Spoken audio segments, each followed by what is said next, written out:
Bab 26. Rhea dibohongi Tuan Ken. Rhea memutuskan kembali ke kamarnya, setelah membenarkan letak selimut Kenzo yang sempat tersingkap saat dia tadi turun dari atas kasur.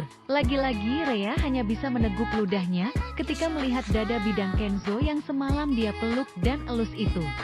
Pikiran Rhea sekarang menjadi tidak polos lagi kan? Gara-gara tuanya ini yang suka sekali membuatnya jadi tahu dan paham soal begituan. Kenapa aku jadi kepikiran terus? Rhea menepuk pipinya pelan untuk menyadarkan diri dari hayalan indahnya. Ingat Rhea, jangan sampai tergoda apalagi jatuh cinta. Gadis itu memutuskan untuk masuk ke dalam kamar mandi dan membersihkan diri. Rhea melepaskan seluruh pakaiannya dan menyalakan keran untuk menghidupkan shower. Lalu mengambil sabun dan puff untuk dia gosokkan ke seluruh tubuh. Oh ya, aku harus ngomong sama Tuan Ken kalau aku ingin menjenguk ibu. Nanti setelah ini aku sekalian ngomong sama Tuan.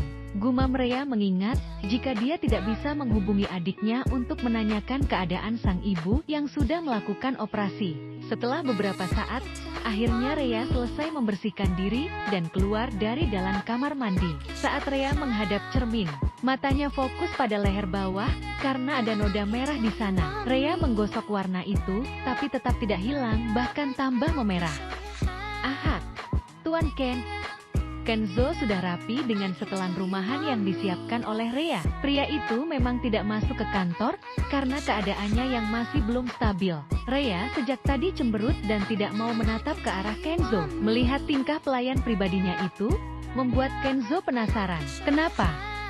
Apa tidurnya tidak nyenyak?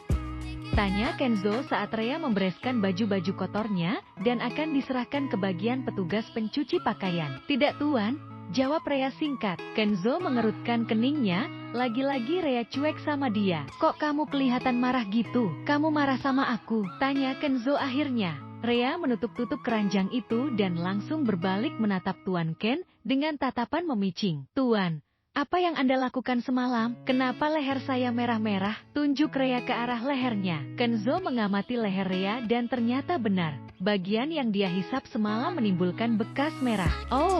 Itu tadi malam ada serangga yang akan gigit leher kamu, lalu aku suruh pergi serangganya dengan caraku tepis pelan, karena tidak mau kamu terbangun titik, dan seharusnya kamu berterima kasih padaku karena berhasil mengusirnya. Jawab Kenzo mengarang cerita. Dan apa tanggapan Rhea? Dia percaya dengan cerita ngawur Kenzo.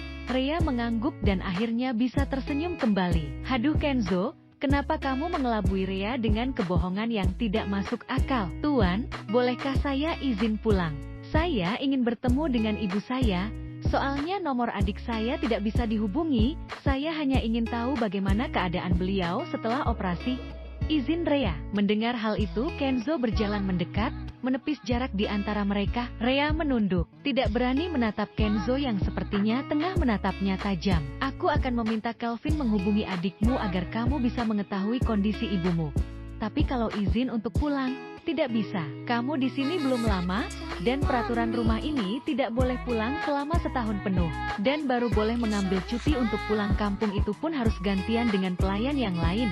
Mengerti? Apa Lucy tidak memberitahumu? Rhea meremas ujung bajunya, dia merasa takut dengan Tuan Ken, karena memang peraturan di rumah ini seperti itu. Padahal Rhea merasa jika dirinya lebih istimewa dari para pelayan lain, sehingga pasti Tuan Ken akan memberikan keringanan untuk masalah liburan. Namun nyatanya, lagi-lagi Rhea harus dihadapkan dengan kenyataan jika dia tetap sama saja, dia bukan orang kaya yang bisa mengatur hidupnya.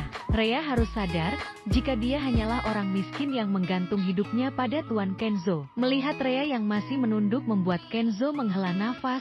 Sejujurnya dia tidak tega melihat Rhea seperti ini. Tapi Kenzo tidak mau ditinggalkan oleh Rhea dalam waktu yang lama. Sudah, nanti Kelvin yang akan membantumu untuk menghubungi adikmu.